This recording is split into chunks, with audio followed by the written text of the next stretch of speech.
but it'll be appreciated if the Minister could answer those questions. Thanks.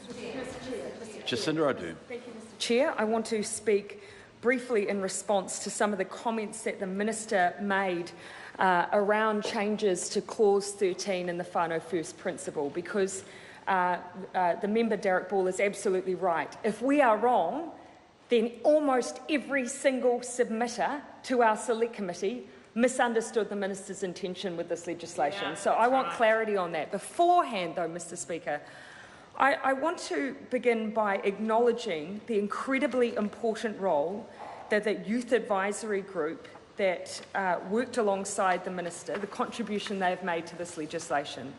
There are elements of this bill that the Labour Party wholeheartedly supports that we wish we could vote in totality in favour of if other elements of this bill wasn't letting it down. But those parts are so important. Things like extending the age of care and protection, things like putting the child's voice at the centre of decision-making, things like the establishment of whakaranga mai and voice, which should be well supported by every member of this House. Elements of this legislation, I have to acknowledge, and we acknowledge, are a vast improvement.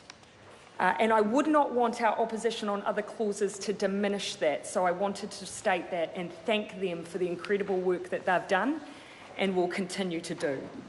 But we do have to have clarity on some of the really important principles that are set out in the beginning of this legislation, because they will fundamentally change the way that we work on the ground with families in particular.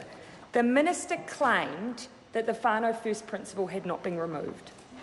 Why then in the departmental report does it acknowledge the many submissions that talked about the removal of the whānau first principle? It even quotes the Community Law Centre submission that states this bill removes the Section 5 whānau first principle that requires consideration to be given to how a decision will affect the stability of a child or young person's whānau hapa or iwi, and of course indeed the degree to which priority is placed on placement with them. There's no dispute about that being the position of many submitters in the departmental report. The Law Society, in their submission, reading from para 108, new section 13.2 removes reference to some of the principles from the existing legislation that are protective of Māori children. These include the principle that, provided children and young people can be kept safe from serious harm, priority should be given to family, whānau, hapu, iwi and family group as caregivers, and that only as a last resort when children cannot be kept safe by family, whānau, hapu or iwi should non-kin placements be considered. The Law Society noted the removal of that principle. Were they wrong too, Minister? The Children's Commissioner, Minister, in his submission, para 14, there are many positive additions in this bill that affirm the role of whānau, hapu and iwi. For example, new section 5D makes it clear that decisions about tamariki and rangatahi Māori must recognise the whakapapa and whanaungatanga responsibilities of their whānau, hapu and iwi.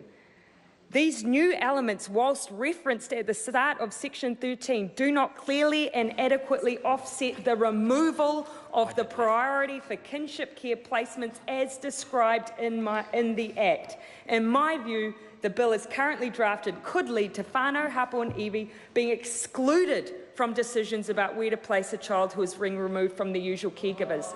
The Law Society, the Children's Commissioner, the Labour Party, the Green Party, almost every single submitter recognised the removal of the whānau first principle, and the Māori Party. All of us. The Minister, are you stating that we are all wrong? Every single one of us apparently is wrong. If we are, I would welcome that. I would welcome being wrong. If we have missed something, I welcome you standing on your feet and telling me how this bill keeps that priority. Because, Minister, what we would have liked to have seen is this simple set of principles and purposes that says that the primary things we must consider if a child has to be removed, and we've done everything we can to prevent that. First, their safety. Second, their rights and their view, what they want for their life, what they want for their future, where they want to be. Thirdly, whānau placement. If we can do it under those circumstances, it's what the young persons want, it can be done safely, whānau placement. Why is that not set out in the legislation? Why is that not what we codified? Why was that removed? And finally, Minister, no one in this House will disagree with the concept of loving and stable homes, but this is the law we're talking about. Chair?